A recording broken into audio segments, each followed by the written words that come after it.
اما بعد فاعوذ باللہ من الشیطان الرجیم بسم اللہ الرحمن الرحیم رب اشرح لی صدری ویسر لی امری واحلل عقدۃ من لسانی یفقہوا قولی۔ رفقاء گرامی، کل ہم سورہ فتح کی آخری 2 آیات کا مطالعہ کر رہے تھے۔ کل میری طبیعت ایک تو کچھ زیادہ مزمحل تھی، اس لیے کہ جمعے کے روز بھی 2 پروگرام ہو گئے تھے، پھر ہفتے کی شام کو بھی ایک طویل درس ہو گیا تھا۔ دوسرے یہ کہ فوری طور پر بھی کچھ میری طبیعت پر انقباض ایک خاص وجہ سے ہو گیا تھا، اس لیے میں نے بعد میں محسوس کیا کہ کل کے درس میں کچھ خلا رہ گئے، تو میں آج پہلے تو چاہتا ہوں کہ ان خلاؤں کو، میں نے کل یہ عرض کیا تھا کہ ہمارا جو اصل اور بڑا منتخب نصاب ہے مطالعہ قرآن حکیم کا، جو ہماری اس پوری تحریک کی اساس بنا ہے، اس کے ساتھ اس منتخب نصاب کا یہ مختصر جو ایک ضمیمہ یا تتمہ ہے، یا اس منتخب نصاب نمبر 2 ہے، اس کا اس کے ساتھ کہاں ربط اور تعلق ہے۔ اب اس کو معین طور پر میں چاہتا ہوں کہ آپ سمجھ لیں کہ اس کے جو چوتھے اور 5ویں حصے ہیں، یعنی تواصی بالحق اور تواصی بالصبر کے درمیانی ایک خلا تھا اس منتخب نصاب میں کہ جو اس کے ذریعے پر ہو رہا ہے۔ اس لیے کہ تواصی بالحق کے ضمن میں یہ بات میں عام طور پر بیان کیا کرتا ہوں کہ حق کا لفظ بہت وسیع ہے، حق چھوٹا بھی ہے، حق بڑا بھی ہے۔ کسی شخص نے کسی کے 5 روپے دینے ہو اور وہ نہ دے رہا ہو، اور آپ جا کر تلقین کریں کہ بھائی وہ 5 روپے تمہارے ذمے ہے، ادا کرو، یہ بھی تواصی بالحق۔ کوئی بچہ گلی میں کھیل رہا ہو جو کہ کھیلنے کی جگہ نہیں ہے اصلاً، اور اس سے گزرنے والوں کے لیے تکلیف کا اور مضرت کا اندیشہ ہو، تو اس بچے کو یہ سمجھانا کہ یہاں مت کھیلو، یہ بھی تواصی بالحق ہے۔ کوئی نوجوان اپنے والدین کے حقوق ادا نہ کر رہا ہو تو اسے یہ تلقین کرنا کہ والدین کے حقوق کو پہچانو اور ادا کرو، یہ بھی تواصی بالحق۔ لیکن سب سے بڑا حق کہ یہ زمین اللہ کی ہے، اس پر اس کا حکم چلنا چاہیے۔ جائز حکمران صرف وہ ہے، سروری زیبا فقط اس ذات بے ہمتا کو ہے، حکمراں ہے ایک وہی، باقی بتانے آس ہے۔ اب اس حق کا اعلان اور پھر اس حق کو، جس کو کہیں گے احقاق حق، اس حق کو فی الواقع بروئے کار لے آنا کہ حق بحقدار رسید کا معاملہ ہو جائے، یہ تواصی بالحق کی سب سے اونچی منزل ہے، اور یہی بندہ مومن کے فرائض دینی کا اعلیٰ ترین مقام ہے۔ اس کو ہم تکبیر رب سے بھی تعبیر کرتے ہیں، اس کو ہم اقامت دین سے بھی تعبیر کرتے ہیں، اس کو اظہار و دین الحق علی الدین کلہ سے بھی تعبیر کیا گیا، یہی ہے کہ وَيَكُونَ الدِّينُ كُلُّهُ لِلَّهِ سے تعبیر کیا گیا، یہی ہے جسے حضور صلی اللہ علیہ وسلم نے اعلاء کلمت اللہ سے تعبیر فرمایا۔ بات ایک ہی ہے، عباراتنا شتیٰ وحسنک واحد۔ اب اس تواصی بالحق، یا یوں کہیے کہ اس سطح پر تواصی بالحق کا تقاضا ہے، اور اس کے لیے لازمی ایک شرط ہے قیام جماعت، التزام جماعت۔ اس کے بغیر یہ کام نہیں ہو سکتا۔ وہ جماعت بھی ڈھیلی ڈھالی نہیں، بلکہ بڑی کسی ہوئی اور منظم جماعت۔ تو یہ جو ایک تقاضا ہے اس کو پورا کرنا، اور اس اجتماعی جد و جہد پر جو کچھ اضافی سیرت و کردار کے پہلو نمایاں ہوتے ہیں، جو کچھ اضافی لوازم ہیں انفرادی شخصیت کے اعتبار سے، ان کو نمایاں کرنے کے لیے یہ آیات قرآنیہ، یہ مقامات جو ہیں، ان پر مشتمل یہ منتخب نصاب ہم نے مرتب کیا ہے۔ ایک بات تو یہ واضح ہو گئی۔ دوسرے یہ کہ آیہ مبارکہ هو الذی ارسل رسولہ بالہدی ودین الحق لیظہرہ علی الدین کلہ ولو کرہ المشرکون.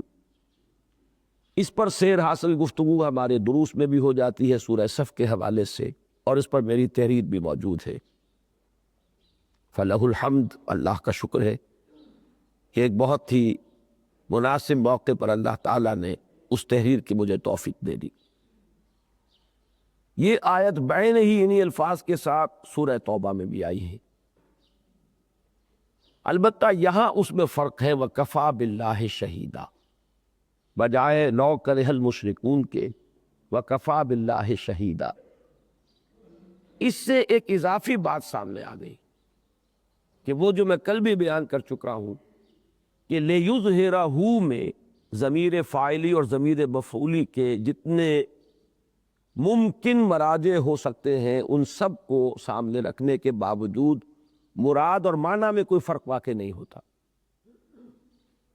لیکن یہ کہ اس آیہ مبارکہ میں کفا باللہ شہیدہ نے معین کر دیا ہے کہ وہاں ضمیر فاعلی محمد الرسول اللہ ہی ہو سکتے ہیں، اللہ نہیں ہو سکتا، اس لیے کہ اللہ کو تو بطور گواہ لایا جا رہا ہے. گواہ ظاہر بات ہے کہ اس فعل کا خود کرنے والا نہیں ہوتا، وہ کوئی نہ کوئی اس کا غیر ہوگا. اب کفا باللہ شہیدہ، اس کے دونوں مفہوم ممکن ہے. کافی ہے اللہ بطور گواہ، اور یہ لفظ قرآن مجید میں آتا ہے بطور مددگار کے بھی. وَادْعُوا شُهَدَاءَكُم مِّن دُونِ اللَّهِ إِن كُنتُمْ صَادِقِينَ، سورہ بقرہ میں جہاں چیلنج کیا گیا ہے وَإِن كُنتُمْ فِي رَيْبٍ مِّمَّا نَزَّلْنَا عَلَىٰ عَبْدِنَا فَأْتُوا بِسُورَةٍ مِّن مِّثْلِهِ وَادْعُوا شُهَدَاءَكُم مِّن دُونِ اللَّهِ إِن كُنتُمْ صَادِقِينَ. تو یہ شہید بمانی مددگار کے بھی ہے، بلا لو اپنے مددگاروں. تو کافی ہے اللہ بطور مددگار، چاہے کافی ہے اللہ بطور گواہ لے لے، چاہے کافی اللہ بطور مددگار لے لے. تو معلوم ہوا کہ یہاں اس فعل کا فاعل جو ہے اصلاً وہ در حقیقت اللہ نہیں ہے بلکہ محمد الرسول اللہ ہے. تیسری بات یہ واضح ہو گئی کہ یہاں صرف ایک فرد جو ہے اگرچہ امت کے نمائندے کی حیثیت سے، داعی اول کی حیثیت سے نمایاں انہیں کیا گیا ہے، لیکن یہ بھی ثابت ہو گیا کہ یہ کام تنہا ان کے کرنے سے نہیں ہوگا. اس بات کا اضافہ کیا گیا سورہ صف میں اس طور سے کہ اس آیت کے فوراً بعد پکارا گیا اہل ایمان کو، یا ایھا الذین آمنوا هل ادلکم علی تجارۃ تنجیکم من عذاب علیم تؤمنون باللہ ورسولہ وتجاہدون فی سبیل اللہ باموالکم وانفسکم. فرض منصبی محمد الرسول اللہ کا ہے صلی اللہ علیہ وسلم، لیکن اس کے لیے تن من دھن کھپانا ذمہ داری ہے ان کی جو مدعی ہے اللہ پر اور محمد پر ایمان کے صلی اللہ علیہ وسلم. لہذا یہ ایک اجتماعی جد و جہد ہو سکتی ہے، اس کے بغیر اس مقصد کا حصول ممکن نہیں. یہاں اس کو واضح کر دیا فوراً الفاظ لا کر محمد الرسول اللہ والذین معہ. یہ ایک اجتماعی جد و جہد ہوگی محمد الرسول اللہ صلی اللہ علیہ وسلم اور ان کی جو ان کے ساتھ ہے رضی اللہ تعالی عنہم اجمعین. اسی میں پھر آگے میں عرض کر چکا ہوں کل نکتہ، چوتھی بات کہ وہ اجتماعیت جو ہے وہ اصلاً اس نوعیت کی نہیں ہے کہ کچھ لوگ مل جل کر اجتماعیت قائم کریں جیسے کہ انجمن وجود میں آتی ہے، بلکہ اس کی نوعیت یہ ہے کہ ایک داعی ہے اور کچھ لوگ اس کے دعوت پر لبیک کہہ کر جمع ہوں. وہاں اس کو ظاہر کیا من انصاری اللہ نحن انصار اللہ، یہ مکالمہ جو ہے اس میں اس بات کو واضح کر دیا. یہاں یہ محمد الرسول اللہ والذین معہ سے بات واضح ہو گئی. پانچویں بات کہ اب والذین معہ میں کیا اوصاف مطلوب ہیں، ان کے لیے بھی ذہن میں رکھیے کہ جیسے 3 ڈائمینشنل اسپیس کا کانسیپٹ ہے، اور میں اس تشبیہ اور تمثیل کو استعمال کیا کرتا ہوں کہ یہ جو ہمارے بین الانسانی علائق ہیں، خاندان کا ادارہ جو وجود میں آتا ہے اس کا بھی وہی 3 ڈائمینشنل اسپیس کا کانسیپٹ سامنے آتا ہے. آغاز ہوا، شوہر اور بیوی دو ہیں، اولاد ہو گئی، سیکنڈ ڈائمنشن ایڈ ہو گئی، اب وہ شوہر اور بیوی والدین ہو گئے، یہ اولاد، اولاد کئی جب ہو گئے، اس میں کثرت ہو گئی تو تھرڈ ڈائمنشن ایڈ ہو گئی، اب ان میں رشتہ اخوت، یہ تین ڈائمنشنز ہیں ایک خاندان کے ادارے کا۔ اسی طریقے سے جو جماعت اس جد و جہد کے لیے کمر کسے، اس کے بھی جو مطلوبہ اوصاف ہیں ان کو آپ تین ڈائمنشنز کے حوالے سے سمجھ لیجئے۔ اس میں اولین ڈائمنشن کیا ہے؟ جہاد، جان مال کھپانا، انفاق مال بذل نفس کہہ لیں یا جہاد بالمال اور جہاد بالنفس کہہ لیں، کوئی فرق واقع نہیں ہوتا۔ یہ وہ چیز ہے جو ہمارے اس منتخب نصاب میں بتمام و کمال آ چکی۔ سورہ صف میں پکار لیا گیا، وہ آ گئی۔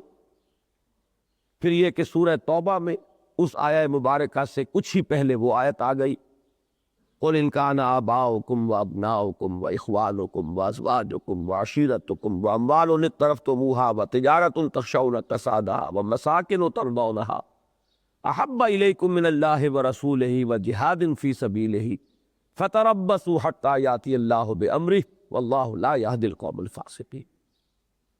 پھر اس جہاد میں اس سے کنی کترانے کا جو نتیجہ ہے، اس کی سزا ہے نفاق، وہ بھی اس منتخب نصاب میں آ چکا۔ سورہ منافقون ہم پڑھ چکے، سورہ حدید کے اندر وہ بات آ چکی۔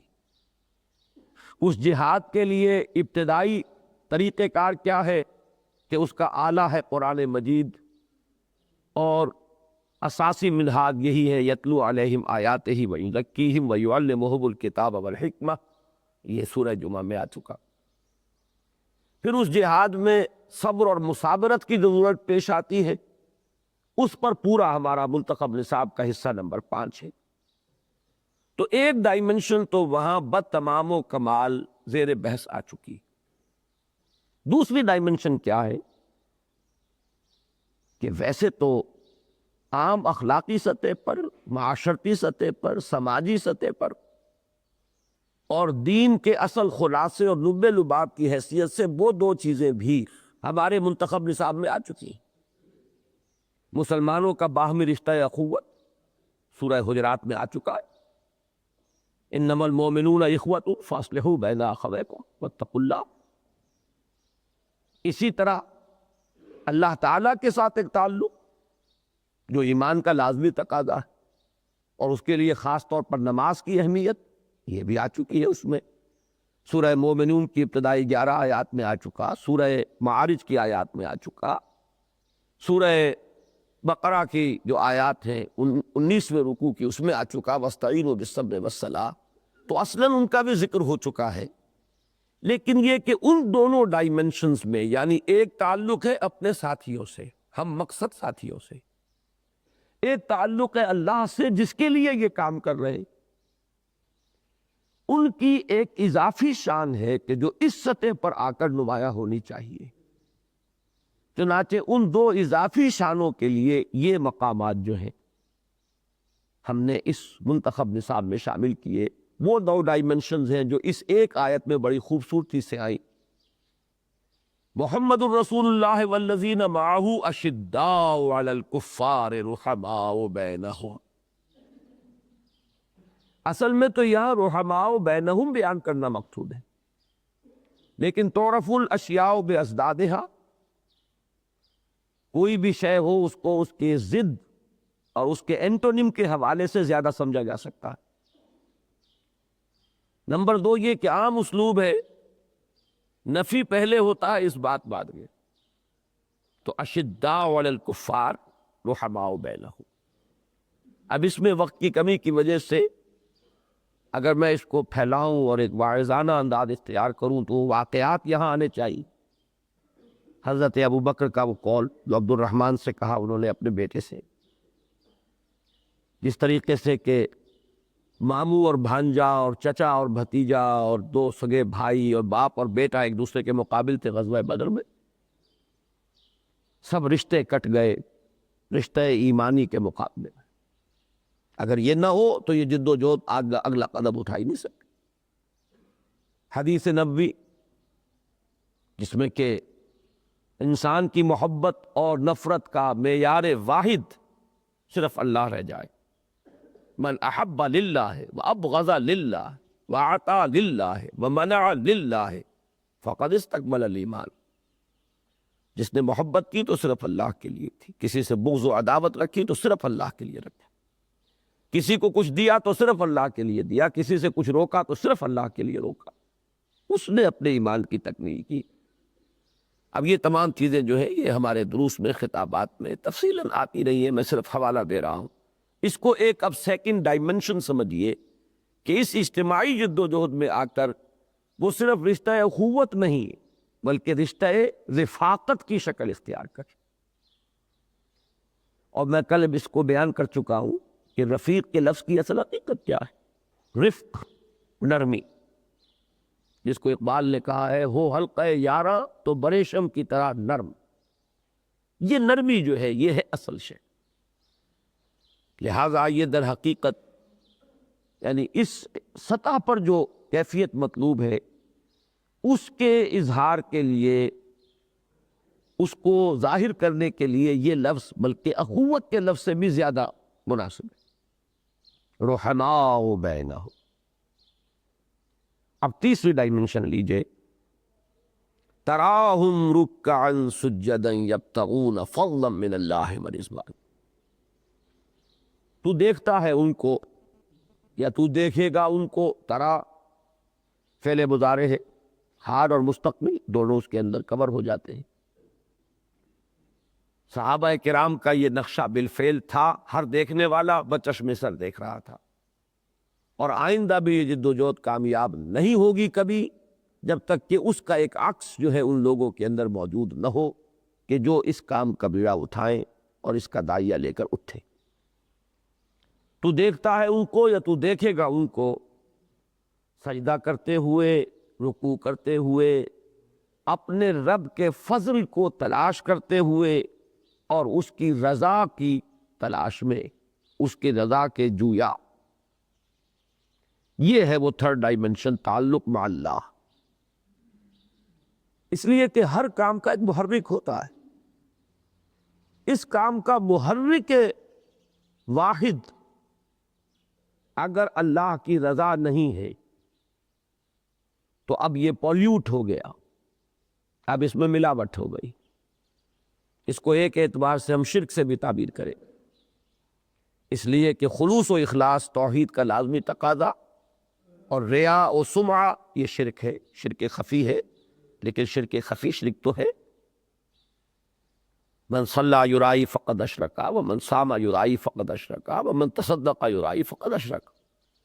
اور وہ مجاہد فی سبیل اللہ بلکہ جو دنیا میں شہید سمجھا جا رہا تھا، وہ ہمارے دروس میں یہ احادیث آ چکی ہے بارہا کہ وہ جب اس کا محاسبہ ہوگا اور وہ کہے گا اللہ میں نے تیرے راہ میں جنگ کی تاکہ تو راضی ہو جائے اور میں نے اپنی جان دے دی، تو اللہ تعالیٰ اس کی بات اس کے منہ پر دے ماریں گے.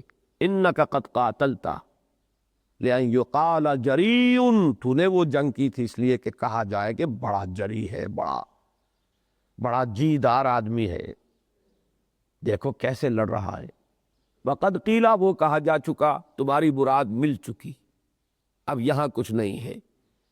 اور فرشتوں کو حکم ہوگا اور منہ کے بل گھسیٹتے ہوئے اسے جہنم میں جھونک دیں. تو اب یہ جو خلوص و اخلاص ہے للہ، کہ یہ کام صرف اللہ کے لیے ہوگا، اس کے لیے ضروری ہے کہ یہ تعلق مع اللہ جو ہے یہ مضبوط ہو. اس کا سب سے بڑا ذریعہ نماز ہے. تراہم رکعا سجدا یبتغون فضلا من اللہ ورضوانا. یہ ان کی ایک شخصیت کا، ان کی سیرت کا، ان کے کردار کا یہ ایک ایسا جزو لا ینفک بن جاتا ہے کہ محسوس ہوتا ہے کہ نماز کے کھوٹے سے ان کی زندگی بندھی ہوئی. وہ ان کا ایک نمایاں وصف ہے. تراہم رکعا سجدا یبتغون فضلا من اللہ. اب یہاں دو الفاظ آئے ہیں، اللہ کے فضل کی تلاش اور اللہ کی رضا کی تلاش. پہلے تو فضل کو سمجھیے. جتنے مقامات قرآن مجید کے خود آپ کو بھی اس وقت مستحضر ہوگے ان میں ذرا نوٹ کیجئے کہ فضل کس کس معنی میں آیا۔ سورہ جمعہ میں اس دنیا میں جو مادی رزق ہے اس کے لیے بھی لفظ فضل آیا۔ فَإِذَا قُضِيَتِ الصَّلَاةُ فَانتَشِرُوا فِي الْأَرْضِ وَابْتَغُوا مِن فَضْلِ اللَّهِ وَاذْكُرُوا اللَّهَ كَثِيرًا لَعَلَّكُمْ تُفْلِحُونَ۔ جب نماز ادا ہو چکے تو اب تمہیں اجازت ہے تم زمین میں پھیل جاؤ اور رزق تلاش کرو اللہ کا۔ کسی معاشی جد و جہد میں اب کوئی شے آڑے نہیں ہے، تمہیں کوئی روکنے والی نہیں ہے، تم لگ سکتے ہو۔ تو رزق جو ہے اس دنیا میں جو انسان کو ملتا ہے، مادی رزق، خوراک، زندگی کے وسائل و ضروریات، وہ بھی فضل ہے۔ سورہ جمعہ میں فضل قرار دیا گیا حضور کی بعثت، حضور کا مقام و مرتبہ، امیین پر یہ فضل کہ حضور آپ ان میں سے تھے، آخرین پر یہ فضل کہ وہ بھی اس امت میں شامل ہو جائیں گے۔ یہ سب کیا ہے؟ یہ بھی اللہ کا فضل۔ یہ فضل حضور پر ہوا تو سب سے بڑا فضل ہوا۔ ان فضلہ کان علیک کبیرہ، اے محمد آپ پر تو اللہ کا جو فضل ہوا ہے وہ بہت بڑا ہوا، یقیناً ہوا۔ جو مقام، جو مرتبہ اللہ نے عطا فرمایا، بعد از خدا بزرگ تو یہ قصہ مختصر، تو یہ فضل ہے اللہ کا، بہت بڑا فضل ہے۔ ابھی امیین چن لیے گئے کہ محمد ان میں سے تھے، بہت بڑا فضل ہوا۔ یہ رتبہ بلند ملا جن کو مل گیا، ہر مدعی کے واسطے دارالرسل کا۔ آخرین میں سے جنہیں توفیق مل گئی ان میں شامل ہونے کی، وآخرین منہم لما یلحقوا بہم وہو العزیز الحکیم ذالک فضل اللہ یؤتیہ من یشاء واللہ ذو الفضل العظیم۔ اب تیسرا جو فضل ہے وہ سورہ حدید کی مشہور آیت ہوا ہمارے منتخب نصاب کا، میں کہہ سکتا ہوں نقطۂ عروج ہے، کلائمیکس ہے۔ وہاں جنت کو کہا گیا فضل، سابقوا الی مغفرۃ من ربکم وجنۃ عرضھا کعرض السماء والارض اعدت للذین آمنوا باللہ ورسلہ ذالک فضل اللہ یؤتیہ من یشاء واللہ ذو الفضل العظیم۔ اب ان میں سے ظاہر بات ہے کہ پہلا مفہوم تو یہاں مراد نہیں ہو سکتا، اپنی جگہ وہ ایک جائز جد و جہد ہے، معاشی جد و جہد، لیکن یہ کہ یہاں پر تو وہ آؤٹ آف کانٹیکسٹ ہوگی، سیاق و سباق میں وہ فٹ نہیں بیٹھے۔ بقیہ دونوں مفہوم موجود ہیں، اور زیادہ معین طور پر جنت، یبتغون فضلا من اللہ، سورہ حدید کے حوالے سے جب آپ اس کو سمجھیں گے تو وہ جنت کا حصول ہے۔ یہ ہے، یوں سمجھیے کہ نسب العین ادنا، یہاں ادنا سے اعلیٰ کی طرف اب عروج ہوگا، صعود ہوگا، یہ صعودی ترتیب ہے۔ کہیں ترتیب نزولی ہوتی ہے، اعلیٰ کا ذکر پہلے پھر ادنا کا، کہیں ترتیب صعودی ہوتی ہے، صعودی سین سے نہیں، صاد سے، صعود، چڑھنا، سأرہقہ صعودا، سورہ مدثر میں آیا، چڑھواؤں گا میں اسے ایک بڑی چڑھائی۔ تو یہ سعودی ترتیب ہے کہ پہلا مقصود جنت ہے، لیکن بلند تر مقصد ورضوانا، اللہ کی رضا، رضی اللہ عنہم ورضوا عنہ۔ اب اس سے اونچا مقام کو قرآن مجید میں متعدد مقامات پر صحابہ کرام کے لیے خاص طور پر جو لفظ آیا ہے وہ یہ رضی اللہ عنہم ورضوا عنہ۔ تو اللہ کی رضا، یہاں یہ بات نوٹ کر لیجئے کہ ہم پر یہ اللہ کا فضل ہوا ہے کہ ابتدا ہی سے یہ بات ہم پر واضح تھی کہ نسب العین کے درجے میں دنیا کی کوئی شے نہیں ہوگی۔ دین کا غلبہ بھی نسب العین نہیں ہے، اس کی جد و جہد ایک فرض ہے، نسب العین نہیں ہے۔ نسب العین صرف آخرت، آخرت کی فوز و فلاح، نجات، کامیابی اور اللہ کی رضا۔ نسب العین کے مقام پر اس کے ساتھ کسی اور چیز کو شامل کرنا اپنے فکر کے اندر کجی پیدا کرنا۔ ترجیح بلا مرجح میں کہا کرتا ہوں کہ نماز بھی فرض ہے، روزہ بھی فرض ہے، اب ان میں سے ایک کو آگے کر دینا، دوسرے کو اس کا ذریعہ قرار دے دینا، یہ ترجیح بلا مرجح ہو جائے گا۔ یہ ارکان اسلام ہے کہ ایک مقصود ہے، دوسرا اس کا ذریعہ، غلط۔ یہ تمام فرائض ہیں، نماز اپنی جگہ فرض ہے، زکوٰۃ اپنی جگہ فرض ہے، اقامت دین کی جد و جہد اپنی جگہ فرض ہے، دعوت دین میں اپنے لیے اپنی صلاحیتیں لگانا اپنی جگہ فرض ہے۔ ان میں سے کسی کو تو اٹھا کر نصب العین بنا دینا، دوسرے کو اس کا ذریعہ بنا کر ایک ثانوی حیثیت ڈیلیگیٹ کر دینا، یہ بھی ترجیح بلا مرجح۔ نصب العین صرف ایک ہے، اور وہ اخروی نجات، جنت کا حصول اور اللہ کی رضا، اور ان میں بھی بلند ترین شے اللہ کی رضا ہے۔ سیماہم فی وجوہہم من اثر السجود، علامت ہے ان کے چہروں میں سجدوں کے آثار، سجدوں کے اثرات۔ اب اس میں خام خواہ کی کچھ بحثیں کبھی کبھی چل جاتی ہیں، تو آیا کثرت سجود سے جو ماتھے پر، پیشانی پر نشان پڑ جاتا ہے، آیا یہ بھی اس میں شامل ہے یا نہیں؟ اس پر میں نے دیکھا ہے کہ جو اس دور کی تفاسیر ہیں ان میں کچھ آپس میں نوک جھونک ہوئی ہے، حالانکہ میرے نزدیک وہ بے محل ہے، اس کی کوئی ضرورت نہیں، وہ بھی یقیناً آثار میں سے ہے، اس کی نفی کرنے کی کوئی ضرورت نہیں۔ البتہ یہ کہ کوئی شخص تکلفاً وہ کر رہا ہے، خوب رگڑ رہا ہے اپنی پیشانی کو کہ ذرا نشان ابھر جائے، تو یہ پھر ریاکاری ہے۔ تو وہ تو اگر چہرے پر وہ نشان نہ بھی ہو تو نماز میں اگر ریاکاری کر رہا ہے تو بھی ہو گیا، اس کا اس نشان سے کوئی تعلق نہیں۔ باقی یہ بات بھی ہے کہ صرف وہی ایک اثر نہیں ہوتا چہرے میں، وہ تو چہرے کی ایک خاص ایک کیفیت ہوتی ہے، جو ایک مقام بندگی کا اس سے ظہور ہو رہا ہوتا، محسوس ہوتا ہے کہ یہ اللہ کے بندے کا چہرہ ہے۔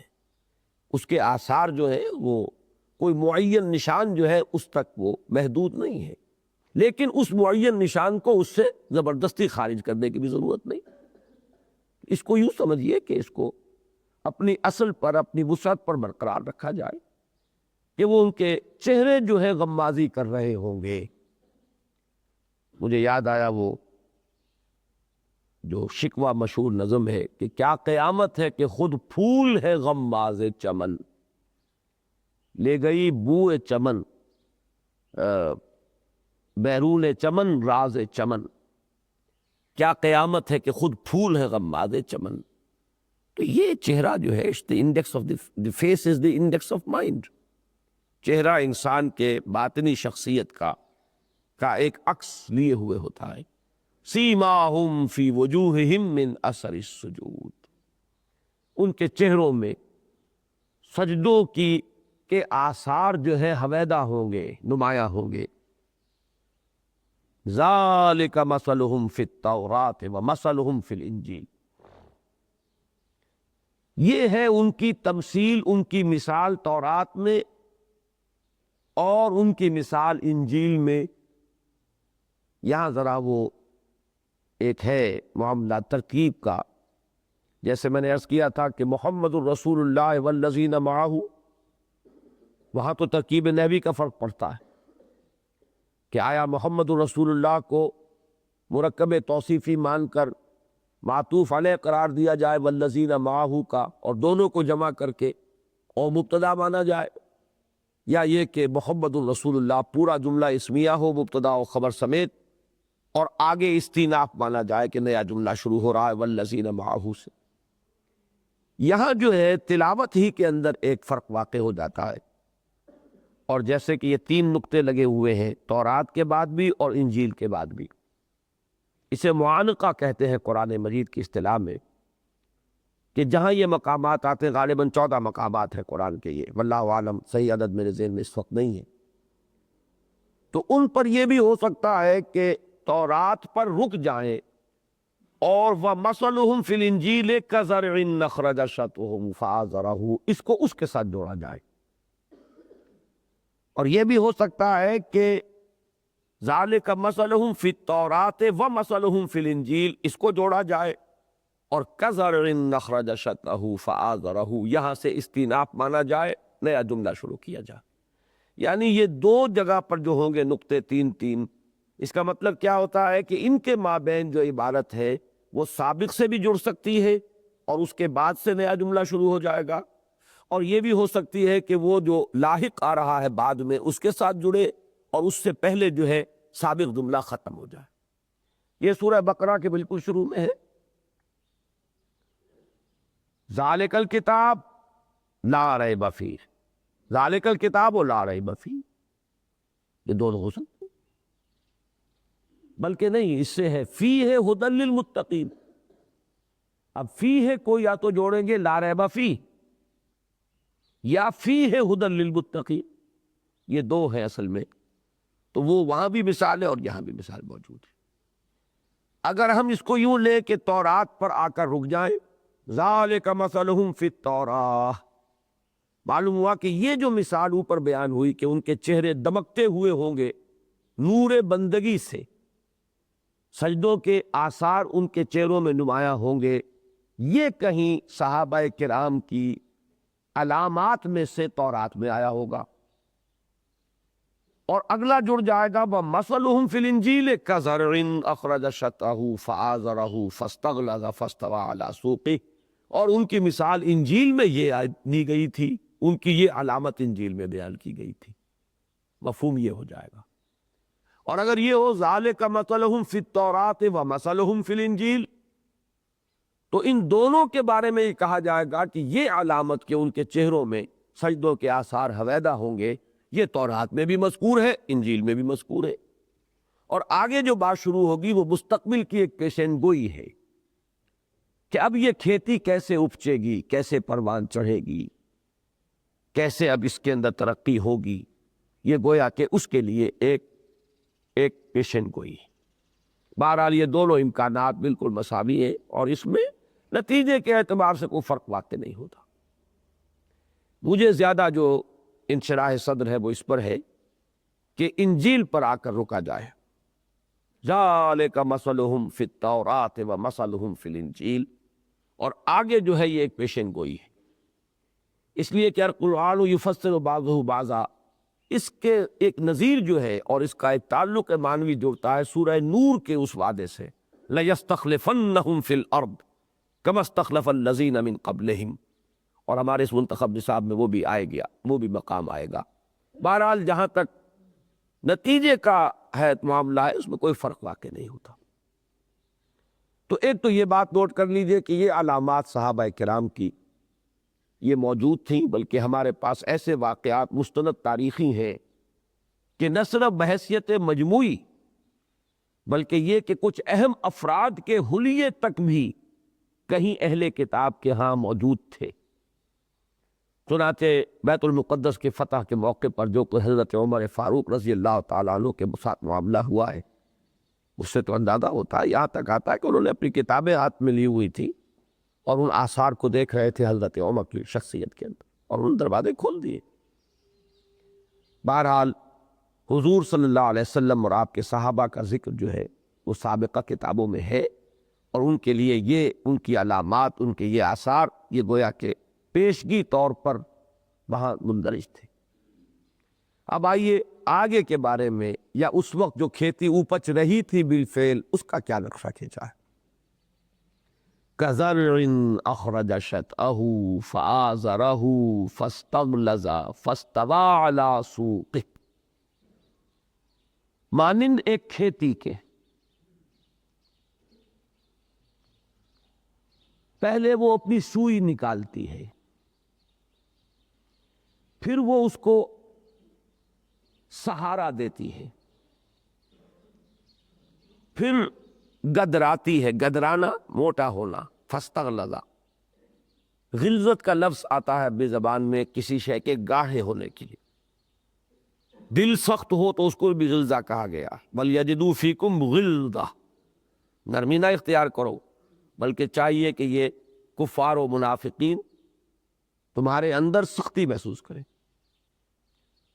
تو گاڑھی شے، موٹی شے، تو کھیتی بڑے نرم و نازک وہ پتیاں پہلے نکلتی ہیں، کونپلے کہیے، پھر ذرا وہ اوپر کو آتی ہے، ابھرتی ہے، سہارا دیتی ہے، پھر یہ کہ ذرا گدراتی ہے، اس کے بعد فَاسْتَوَىٰ عَلَىٰ سُوقِهِ، اپنی نال پر کھڑی ہو جاتی. یہ جیسے تدریجاً ایک کھیتی کا یہ منظر ہے جو تمہاری نگاہوں کے سامنے آیا، اسی طرح یہ کھیتی، صحابہ کرام کی کھیتی، جن میں سے ایک ایک پودے پر جو محنت کی ہے محمد الرسول اللہ صلی اللہ علیہ وسلم نے، اس کا ہم تصور نہیں کر سکتے۔ میں یہ عرض کر چکا ہوں کہ یہ چیزیں ویسے تو سامنے کی ہوتی ہیں، ذہن کا منتقل ہونا ہوتا ہے کہ کبھی بات اچانک منتقل ہوتا ہے ذہن۔ حضور صلی اللہ علیہ وسلم کی شخصیت، آپ کی صلاحیت، آپ کا مقام، آپ کا مرتبہ، آپ کی محنت، آپ کی مشقت، اس سب کو ایک پڑھنے میں رکھیے، جس کے لیے امتناع نظیر کی بحث ہے، اس کی کوئی مثال ممکن ہی نہیں۔ اور دوسری طرف اس فیکٹ کو، اس واقعے کو سامنے رکھیے کہ 10 برس کی محنت کا حاصل 100 افراد سے زیادہ نہیں تھے۔ ذرا اندازہ ہوتا ہے کتنی محنت لگی ہے، ایک ایک پودا کتنا عزیز ہوگا حضور کو، ایک ایک شخص کتنا پیارا ہوگا، کتنا محبوب ہوگا، کس قدر اس کی قدر و منزلت ہوگی محمد الرسول اللہ صلی اللہ علیہ وسلم کی نگاہ میں۔ اس کے بعد اب یہ کھیتی جب اپجی ہے تو کس کا دل باغ باغ ہوگا؟ کس کو اپنی نگاہوں کے سامنے اپنی محنتوں کے ثمرات کو دیکھ کر خوشی حاصل ہوگی؟ وہی جس کے خون پسینے سے یہ کھیتی سیراب ہوئی ہے، اس سے چی گئی۔ پھر اپنے دھرتی کے کونے خدروں میں پھر اپنے لہو کی کھاد بھرو، پھر مٹی سینچو اشکوں سے، پھر اگلی رت کی فکر کرو۔ تو جس نے اس طرح اس کھیتی کو پالا ہے، اب اس کا نقشہ دیکھیے، یعجب الزراع لیغیظ بہم الکفار۔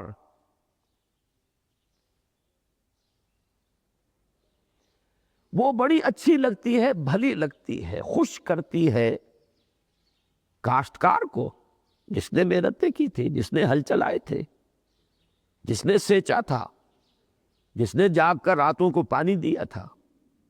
اب کھیتی اپجے گی، بہار پر آئے گی تو اس کا دل تو باغ باغ ہو، خوش کرتی ہے۔ یہ ترجمہ اب سے دیکھیں گے، اس لیے کہ عجیب شے جو ہے، میں نے کئی مرتبہ عرض کیا، عربی زبان میں عجیب کے معنی وہ نہیں ہے جو اردو میں ہم کہتے ہیں۔ اردو میں عجیب کوئی ان یوزول یا اب نارمل شے، عربی میں عجیب شے وہ ہے جو دل کو لبھائے، دل آویز، جس کو دیکھ کر خوش ہو جائے انسان۔ تو یعجب الزراع، اب اس کا عکس کیا ہے؟ لیغیظ بہم الکفار، تاکہ جلے دل اس کے ذریعے سے کفار کے۔ سیدھی بات ہے، جو رکاوٹیں ڈالتے رہے، جو ایڑی چوٹی کا زور لگاتے رہے کہ یہ کھیتی نہ اپجے، جنہوں نے قدم قدم پر مخالفتیں کی، جنہوں نے ہر تدبیر اختیار کر لی اس کا راستہ روکنے کی، ان کا دل تو جلے گا۔ یہ بہت اہم نکتہ ہے ہمارے لیے، اپنے دلوں کو جانچنے کے لیے ایک معیار ہے۔ محمد الرسول اللہ کی کھیتی پر جس کا دل جلتا ہو، وہ حقیقت ایمان سے بالکل بے بہرا ہے، کوئی تعلق اس کا۔ اگر محمد سے تعلق ہے تو اس کھیتی پر جیسے ان کا دل باغ باغ ہوا، ویسے ہی ہر اس شخص کا دل باغ باغ ہونا چاہیے جس کو کوئی تعلق خاطر محمد الرسول اللہ سے۔ صحابہ سے بغض ہو اور دعویٰ محمد سے پیار کا ہو، یہ جھوٹا ہے، اس میں کوئی صداقت نہیں ہو۔ یقیناً یہ چیز جو ہے ایک اہم، جیسے لٹمس پیپر ہے جو بتا دیتا ہے کہ یہ ایسیڈک ہے یا الکلائن ہے، بالکل یہ معیار ہے۔ اور حضور کا وہ خطبہ در حقیقت اسی کی وضاحت ہے۔ اللہ اللہ فی اصحابی لا تتخذوهم من بعضی غرضا فمن احبهم فبحبی احبهم ومن ابغضهم فببغضی ابغضهم۔ خبردار رہو، اللہ سے ڈرتے رہو میرے صحابہ کے بارے میں، ان کو کہیں ہدف ملامت نہ بنا بیٹھنا، ان کو کہیں اپنی تنقیدوں کا نشانہ نہ بنا لے. وہ آگاہ ہو جاؤ، جو بھی ان سے محبت کرے گا وہ در حقیقت میری محبت کے ایک عکس کے طور، میری محبت کے طفیل سے محبت کرے گا. جس کو مجھ سے محبت ہوگی صحابہ سے محبت ہوگی، اور جس کو مجھ سے بغض ہے در حقیقت وہ ہے جو ان سے بغض کرتا ہے. صرف یہ کہ ایک مصلحت نہیں ہے کہ اس بغض کا اظہار میرے خلاف کرے، بلکہ وہ غصہ مجھ پر ہے، بغض مجھ پر ہے، غیظ مجھ پر ہے، غضب مجھ پر ہے کہ جو اتارتا ہے میرے صحابہ. یہ بہت اہم بات ہے، معمولی بات نہیں. اس کو اچھی طریقے سے اس آیت کے حوالے سے ذہن نشین کیجئے، دل میں بٹھائیے، اپنے دلوں کو ٹٹولتے رہیے. یہ ضرور ہے کہ بہرحال ہم صحابہ میں سے کسی کو معصوم نہیں سمجھتے، انسان تھے، معصومیت خاصہ نبوت ہے. لیکن یہ کہ اس کے باوجود آپ ان کے کسی فعل سے اختلاف کریں، اس میں کوئی حرج نہیں، لیکن محبت نہ رہے دل میں، ان کی عظمت نہ رہے دل میں، ان کی قدر نہ رہے میں، یہ در حقیقت ایمان سے محرومی کی علامت ہے. ان دونوں چیزوں میں فرق ہے. معصوم اگر سمجھیں گے تو اصل میں تو وہ ختم نبوت کی مہر کو آپ توڑیں گے. معصوم تو نہیں ہے، نہ ابو بکر معصوم، نہ عمر معصوم، تابع دیگرہ چہ رسد کوئی بھی معصوم نہیں.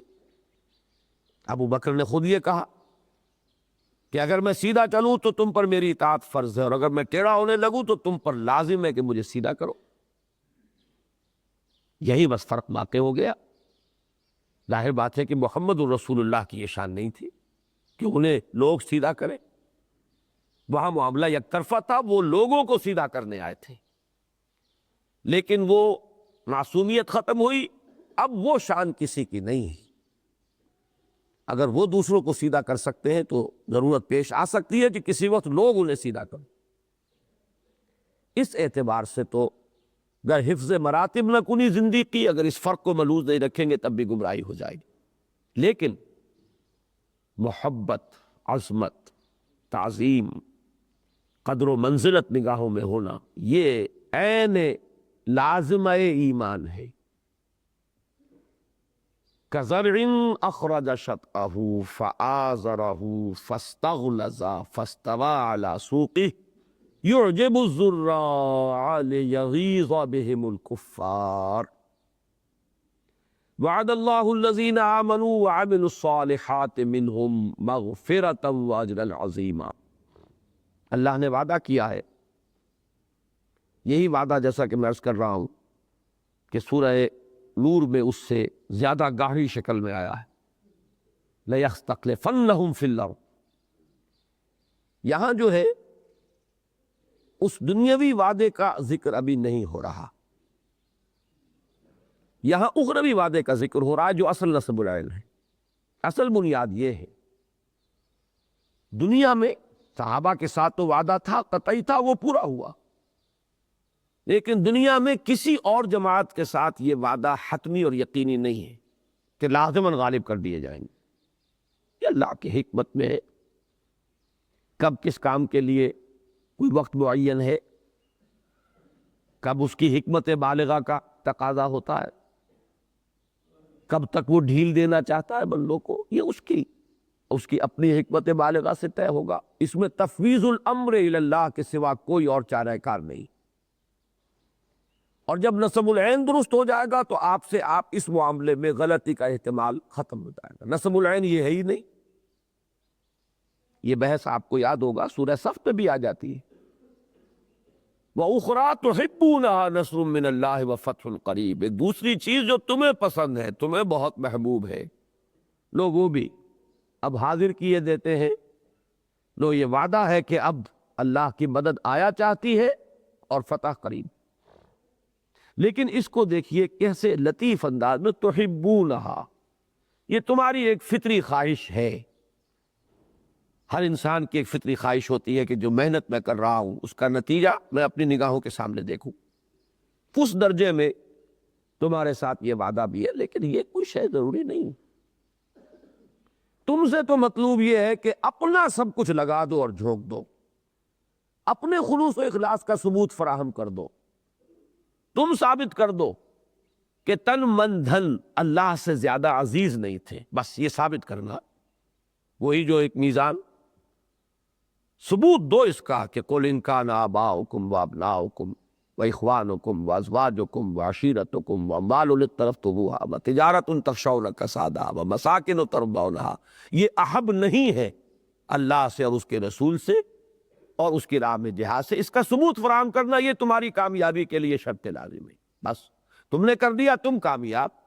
اب یہ کہ دین بالفعل غالب کرنا، اس وقت کتنے انبیاء آئے، انہوں نے ثبوت اپنا دیا، سرخرو ہوئے، دین غالب ہو نہ ہو اس سے انہیں کوئی سروکار نہیں ہے۔ اللہ تعالیٰ کی حکمت ہے، کب کس کے لیے اس نے یہ، کس خوش قسمت کے لیے یہ صحرا رکھا ہوا، یہ کس کے سر اسے باندھنا ہے، یہ اس کا اپنا چوائس ہے۔ اللہ یصطفی من الملائکۃ رسلا ومن الناس، چن لیتا ہے۔ اللہ عالم حیث یجعل رسالتہ، کس کا کیا مقام ظاہر کرنا یہ اس کا فیصلہ ہے۔ تم نے اگر اپنا تن من دھن لگا دیا تو تم سرخرو، اب تمہیں چاہیے سرخروئی، اور تمہارا مقصود اور مطلوب اور نصب العین وہ آخرت کا کی فوز و فلاح اور اللہ کی رضا، اس کے سوا کچھ ہونا نہیں چاہیے۔ لہذا اس آیت میں آپ دیکھ رہے ہیں کہ دوسری بات کا فکر نہیں کیا، البتہ یہ کہ حضور کے ہاتھوں یہ کام پورا ہو کر رہنا تھا، وہ ہوا۔ پھر یہ کہ اس کے ساتھ تتمہ خلافت راشدہ کا آنا تھا، وہ آئی۔ اب غور کیجئے کہ ثقیفہ بنی سعدہ میں تلواریں بھی نکل سکتی تھی، کسر کیا رہ گئی تھی؟ انصار پورے دعوے کے ساتھ ڈٹے ہوئے تھے، دلائل کے ساتھ ڈٹے ہوئے تھے کہ ہمارا حق ہے خلافت، ہماری مدد سے یہ صورت پیدا ہوئی، ورنہ مہاجرین تو بیچارے بے یار و مددگار اپنے گھر بار چھوڑنے پر مجبور ہو گئے تھے، دلیل بڑی قوی تھی۔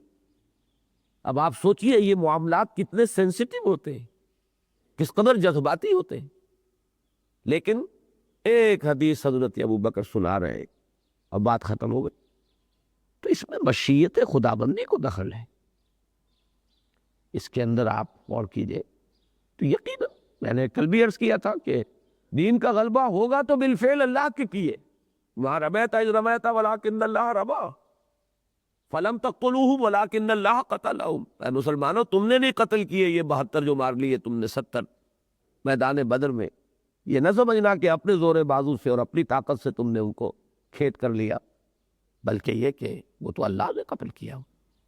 تو فاعل حقیقی مؤثر حقیقی اللہ کے سوا کوئی ہے ہی نہیں، انسان تو کاسب اعمال تو ہے، خالق اعمال تو نہیں، خالق اعمال تو اللہ کے سوا کوئی ہے ہی نہیں۔ تو ان دونوں چیزوں کو ایک وقت ذہن میں رکھیے، اللہ جب چاہے گا ہو جائے گا۔ اگر یہ ذہن میں نہ ہو تو عجلت پسندی آتی ہے، پھر بائی ہک اور بائی کروک کا معاملہ ہوتا ہے، سیدھی انگلیوں اگر گھی نہیں نکل رہا تو ٹیڑھی انگلیاں کر کے نکالو، جو راستہ ہم نے پہلے طے کیا تھا اس راستے پر چل کر کام نہیں ہو رہا تو شارٹ کٹ تلاش کرو، کہیں سے کوئی چھلانگ لگاؤ۔ یہ در حقیقت تمام چیزیں منطقی طور پر نتیجہ ہوتی ہیں نصب العین کی غلط تعیین کا۔ بات چھوٹی ہوتی ہے لیکن اس کے نتائج بہت دور تک جا کر نکلتے۔ تو میں نے یہ چاہا کہ اس آیت کے حوالے سے ایک تو یبتغون فضلا من اللہ ورضوانا، اس سے یہ بات بالکل واضح ہو گئی کہ نصب العین کیا ہے، اصل میں شے مطلوب کیا ہے، ساری جد و جہد ہے کس لیے، اس جد و جہد کا ہدف کیا ہے اس دنیا میں، اس کا رخ کیا ہے، یہ علیحدہ شے ہے، وہ غلبہ دین کی جد و جہد ہے، لیکن اسے صرف ایک فرض کے درجے میں رکھیے اور اس کو کبھی بھی نصب العین قرار نہ دیجیے۔ نصب العین اخروی نجات، اللہ کی رضا۔ وہی بات یہاں ہے، وعد اللہ الذین آمنوا وعملوا الصالحات منہم مغفرۃ واجرا عظیما، اللہ نے وعدہ کیا ہے ان میں سے ان لوگوں کے ساتھ جو ایمان اور عمل صالح کی کسوٹی پر پورے اترتے ہوں، مغفرت کا بھی اور اجر کا بھی۔ اب یہاں بھی ایک بحث ہے، دقیق بحث، یہ من بیانیہ ہے یا من تبعیضیہ ہے؟ اب ظاہر بات ہے جنہیں صحابہ سے بغض ہے وہ یہاں سے دلیل پکڑ لیتے ہیں۔ قرآن مجید کے بارے میں ایک بنیادی بات جان لیجئے کہ اس کا یہ بڑا وصف لا ینفک ہے۔ جزو لا ینفک تو آپ استعمال کیا کرتے ہیں، آج میں ذرا یہ ترکیب اختیار کر رہا ہوں، وصف لا ینفک، کہ اس میں اہل ذیل کے لیے بھی پوری خزا موجود ہے۔ جو کجی کا طالب ہے اس کے لیے بھی اللہ نے اس میں مواد رکھا ہوا، اور جو ہدایت کا طالب ہے اس کے لیے بھی اس میں وافر مواد ہے۔ یضل بہ کثیرا ویہدی بہ کثیرا، گمراہ کرتا ہے اسی قرآن کے ذریعے سے بہتوں کو، اور ہدایت دیتا ہے اسی قرآن کے ذریعے سے بہتوں۔ لہذا اہل زیغ کے لیے بھی یہاں کہیں نہ کہیں تو رکھا گیا نا کہ مکھی جو ہے آخر جس چیز کی متلاشی ہوتی ہے وہ اسے ملے۔ تو یہاں قرآن مجید میں ایسے مقامات ہیں جن کو اہل تشیع نے ایکسپلائٹ کیا ہے۔ یہ من کا لفظ متن آ گیا، اس کا مطلب ہے تمام صحابہ سے نہیں ہے یہ وعدہ، من تبعیضیہ ہے، بعض ان میں تھے، سب نہیں تھے۔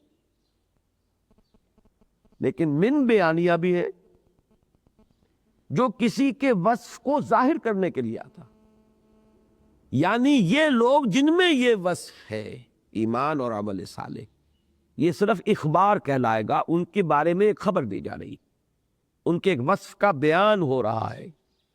تو اول تو یہ کہ چلیے ترجیح بلا مرجع نہیں، احتمال جہاں آ گئے منطق میں یہ ہوتا ہے کہ جہاں احتمال پیدا ہوا، دو امکانات پیدا ہوئے تو اب وہ دلیل کسی کے لیے بھی نہیں رہے گی، دونوں طرف سے اس کا وہ ساقط الاعتبار ہو جائے گی وہ دلیل، ٹھیک ہے، ہم اس کے لیے تیار ہیں۔ لیکن یہ کہ اس کو لازماً من تبعیضیہ کہنا جو ہے اس کے لیے دلیل کہاں ہے، وہ ترجیح بلا مرجع ہو جائے گی۔ باقی ایک درجے میں یہ بات ہے بھی کہ جو بھی حضور کے ساتھ تھا وہ یقیناً صحابی نہیں تھا، منافقین بھی تو تھے، ظاہری طور پر تو ساتھ تھے، آخر وہ منافقین نمازیں تو ساتھ پڑھتے تھے، مسجد نبی میں تو ساتھ حاضر ہوتے تھے۔ یہ دوسری بات ہے کہ جب کوئی کڑا وقت آتا تھا امتحان کا تو یتسللون منکم لواذا، وہ کھسک جاتے تھے، لیکن یہ کہ بہرحال موجود تو رہتے تھے، نمازوں میں تو تھے، اس میں تو کوئی جان اور مال کی مصیبت نہیں آتی تھی، صرف یہ کہ کھڑے ہوتے تھے تو کسر مندی کے ساتھ، طبیعت میں وہ نہیں ہوتی تھی آمادگی، اور طبیعت کے اندر انشراح، اور طبیعت میں ابتہاج کہ دل کی کلی کھل رہی ہو، جس کو حضور نے فرمایا قرۃ عینی فی الصلاۃ، میری تو آنکھوں کی ٹھنڈک نماز میں۔ جہاں کہیں کوئی مسئلہ آپ کو درپیش ہوتا تھا، کسی چیز پر غور و فکر کرنے کی حاجت ہوتی تھی، فوراً آپ نماز کی طرف یوں کرتے۔ تو معلوم یہ ہوا کہ کلید مسائل نماز، دل کی کلی کھلانے کا ذریعہ نماز، قرۃ عینی فی الصلاۃ۔ ان کی نماز تھی، وہ نماز کے لیے آتے تھے کسالہ، کسل کے ساتھ، مجبوری کے ساتھ سے، لیکن بہرحال ظاہری طور پر تو موجود تھے جماعت میں۔ بلکہ عبداللہ ابن ابی کے بارے میں آپ کو بارہا بتا چکا ہوں کہ وہ تو کھڑا ہو کر اپنی اس حیثیت کے اظہار کے لیے جب بھی حضور صلی اللہ علیہ وسلم کبھی خطبہ ارشاد فرماتے تھے تو کھڑا ہو جاتا تھا، پہلے لوگوں سنو، یہ اللہ کے رسول ہیں، ان کی بات توجہ سے سننا اور ان کی بات سب کو ماننی چاہیے، یہ وہ اپنی چودراہٹ کے اظہار کے لیے یہ کرتا تھا، جس کے بارے میں پھر اب وہ آیت آپ کے ذہن میں آ جانی چاہیے، اذا جاءک المنافقون قالوا نشهد انک لرسول اللہ واللہ یعلم انک لرسول واللہ یشهد ان المنافقین لکاذبون۔ یہ کہتے ہیں کہ ہم گواہ ہیں اس پر کہ آپ اللہ کے رسول ہیں، اور اللہ سے بڑھ کر کون اس بات کا جاننے والا ہے کہ آپ اس کے رسول ہیں، لیکن اللہ گواہی دیتا ہے کہ یہ منافق جھوٹے۔ تو یہ اس اعتبار سے اگر اس کو کہا جائے تو کوئی فرق واقع نہیں ہوتا کہ ایک ظاہری جو حضور کے ساتھ معیت والذین معہ کی بات ہو رہی ہے نا، تو ایک معیت تھی دل کی سچائی کے ساتھ، راست بازی کے ساتھ، خلوص کے ساتھ، اخلاص کے ساتھ، اور صحابہ کرام کی، صحابہ کرام جب ہم کہیں گے تو وہ 100% اسی معیار پر پورے اترنے والے۔ البتہ کوئی کوئی کالی بھیڑ بھی تھی، اب اس میں معاملہ ہو جائے گا ریشیو پروپورشن کا۔ اگر آپ یہ سمجھتے ہیں کہ کالی بھیڑوں کی اکثریت تھی تو عالم واقعہ میں یہ تحریک کامیاب کیسے ہوئی؟ ناممکن ہے، محال عقلی ہے۔ ہاں یہ کہ مومنین صادقین کی عظیم اکثریت تھی، کچھ کالی بھیڑیں بھی تھیں، تبھی تو یہ جد و جہد کامیاب ہوئی، ورنہ کفر کی ساری قوتیں، ساری شیطانی قوتیں اس کی ناکامی کے اوپر ادھار کھائے بیٹھی تھی، پھر یہ کامیاب کیسی ہوتی؟ تو جو بھی حضور کے ساتھ ظاہرہ طور پر تھے ان کی غالب اکثریت جو ہے وہ مومنین صادقین پر مشتمل تھی، البتہ کچھ کالی بھیڑیں تھیں، اس کا انکار کوئی نہیں کرتا۔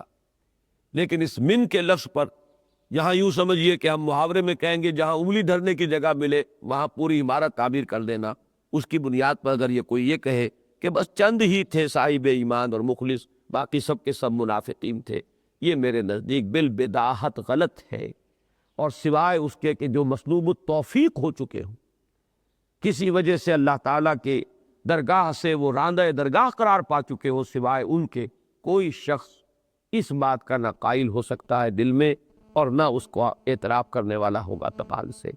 اللہ تعالیٰ ہمیں ہدایت عطا فرمائے اور ہماری اس ہدایت میں اضافہ فرمائے اور اس پر استقامت عطا فرمائے۔ اللہم ربنا زدنا ایمانا وہدى وعلما نافعا وعملا صالحا۔